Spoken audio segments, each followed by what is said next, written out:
오늘 우리가 읽은 말씀에 몇 가지의 주제가 다른 말씀들을 말씀하고 있는 것을 우리들이 읽었습니다. 특별히 1절부터 3절까지 보게 되면 재판장이 재판을 하게 될 때 오늘 1절 끝부분에 보면 의인은 의롭다 하고 악인은 정죄하는 재판을 해야 된다라고 말씀하여 주고 계십니다. 그러면서 2절과 3절에 악인에게는 태형에 합당하면 재판장이 태형을 때리는데 죄에 따라 수를 맞추어 때리게 하라. 그러나 40이 넘는 매를 때리면은 그 사람이 죽을 수 있기 때문에 40을 넘는 매는 때리지는 말아라. 근데 때리게 되면 그것은 형제를 경히 여기는 것이 되기 때문에 또한 그것도 하나님 앞에 죄가 될 수 있다. 이렇게 말씀하고 있는 것을 읽었습니다. 어저께 이렇게 수요예배 끝나고 집에 들어가서 선고 결과를 이렇게 이제 한 12시까지 이렇게 보다가 잠을 잤습니다. 그리고 아침에 일어나서 잠깐 선거에 대한 결과를 이렇게 이제 확인을 하고 이제 새벽 기도 나왔는데 이 1절, 2절, 3절에 있는 말씀과 이렇게 선거를 비교하면 뭐 이렇게 극단적인 비교가 될 수 있지만 선거는 될 사람을 뽑고 되지 않을 사람은 뽑지 않는 게 선거가 아닙니까? 극단적으로 표현하면 의인을 뽑고 악인은 뽑지 않아야 되는 게 오늘 어제 우리가 뽑았던 국회의원들이죠. 그런데 사람마다 조금 느낌이 다를 수 있지만 생각이 다를 수 있지만 이번에 뽑힌 300명의 국회의원 중에 뽑히면 안 되는 사람을 뽑아서 국회의원 되게 한 그러한 국회의원들이 제가 볼 때는 있다라는 생각이 드는 거예요. 그 지역구에 있는 분들한테는 좀 미안한 표현인지는 모르지만 그러나 객관적으로 보게 되면 저 사람은 국회의원이 되면 안 되는데 라는 그러한 마음이 드는 사람들이 있습니다. 재판이 뭐냐? 의인은 의롭다고 하고 악인은 악하다고 하고 정죄를 해서 그 죄에 대한 만큼 대가를 치르게 하는 게 재판인데 오늘 우리가 살아가는 이 세상 법정에서 그리고 또한 우리가 생활해 나가는 이것저것 속에 보게 되면 의인이 악인 대접을 받고 악인이 의인 대접을 받는 그러한 모습을 보는 안타까운 모습들을 접하게 되어집니다. 우리 사랑하는 성도님들, 정말로 오늘 1절에 있는 말씀처럼 의인을 의롭다고 하고 악인을 정죄하는 그러한 믿음의 삶을 우리들이 살아가야 되고 그러한 사회가 될 수 있도록 우리가 믿음의 여정에서 하나님 앞에 올곧게 생활해 나가야 될 줄로 믿습니다. 아멘. 그리고 두 번째로는 4절에 보면 곡식 떠는 소에게 망을 씌우지 말지니라. 이 말씀은 뭐예요? 비유의 말씀이죠. 그리고 실제적인 말씀이기도 하죠. 일하는 소에게 멍에를 메어가지고 망을 씌워가지고 풀을 먹지 못하게 하면 안 된다라는 거죠. 이 말씀은 두 가지로 해석이 가능합니다. 하나는 일하는 소에게 먹을 자격이 있다. 일하는 사람에게 먹을 자격이 있고 복을 받을 자격이 있다라는 말씀이죠.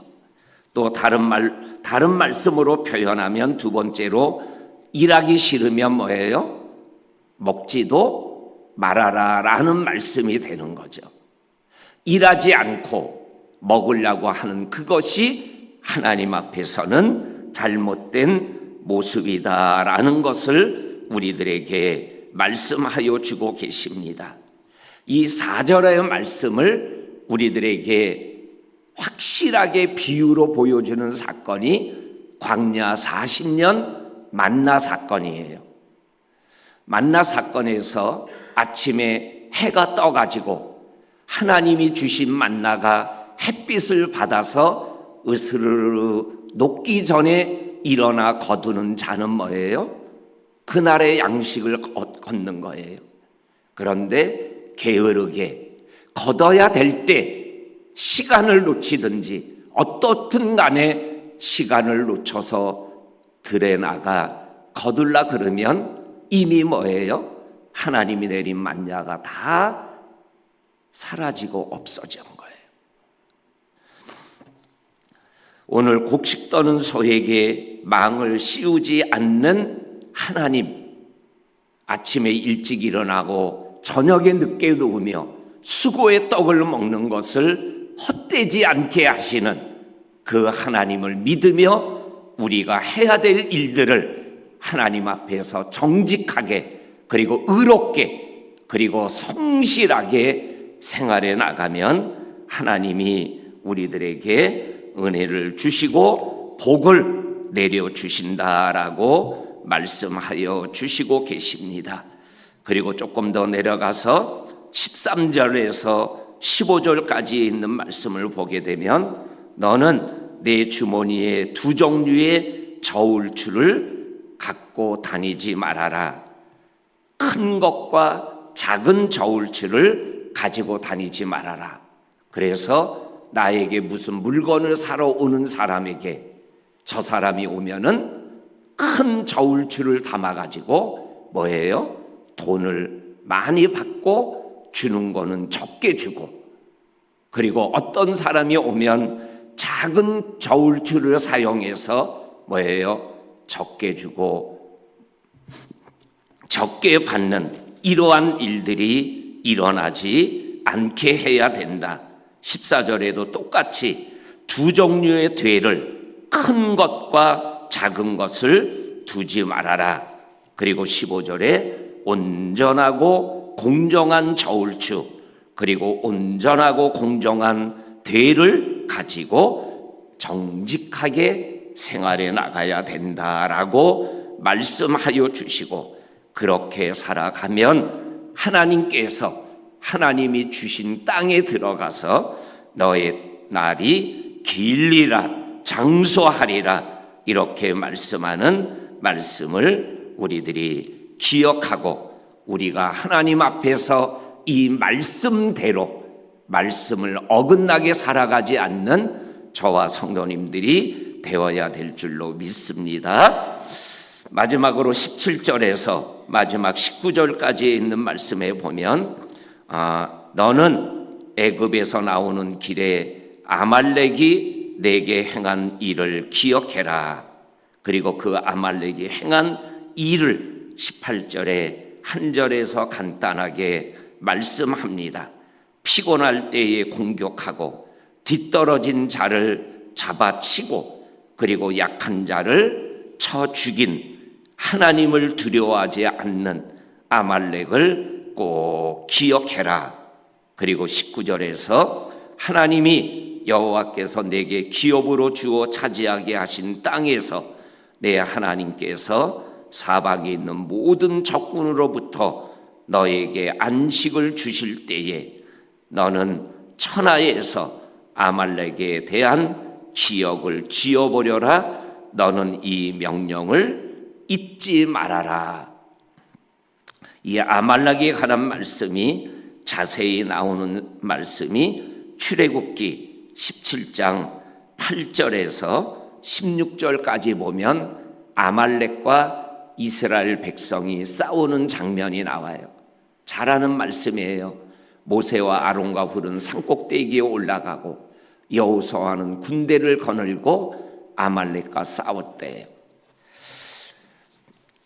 모세의 손이 올라오지 않아 여호수아의 군대가 승리를 하게 되죠. 그리고 승리한 이후에 하나님께서 여호수아에게 주신 마지막 말씀이 출애굽기 17장 16절 말씀입니다. 너 오늘 이 전쟁의 사건을 자세하게 기록해라. 그리고 후손들이 이 전쟁을 알게 하여라. 그 다음에 나오는 말씀이 여호와께서 아말렉과 대대로 싸우리라 라는 말씀을 기억하고 기록해라 그랬어요. 그리고 오늘 여기에 있는 말씀에서 아말렉에 대한 기억을 지워버려라, 이 말씀을 공동 번역을 읽어보니까는 아말렉의 흔적을 남기지 않게 없애버려라, 이렇게 말씀하여 주시고 계십니다. 그리고 이러한 일을 하나님이 그대로 행하셨다라고 말씀하여 주시고 계십니다. 하나님께서 말씀하시는 이 말씀을 오늘도 우리가 영적으로 되새김질하며 믿음의 길을 걸어가는 저와 성도님들이 될 수 있기를 주의 이름으로 간절히 축원합니다. 아멘. 하나님 아버지 감사합니다. 오늘도 여러 가지의 말씀을 우리들에게 말씀하시는 중에 우리가 특별히 몇 가지의 말씀을 나누어 묵상했습니다. 이 말씀을 우리들이 기억하며 하나님의 말씀대로 생활하는 믿음의 성도들이 다 되게 하여 주시옵소서. 오늘도 우리에게 말씀하신 말씀을 든든히 붙잡고 날마다 이기는 우리의 삶이 되게 하여 주옵소서. 오늘도 기도하는 우리의 모든 기도를 하나님 응답하여 주옵소서.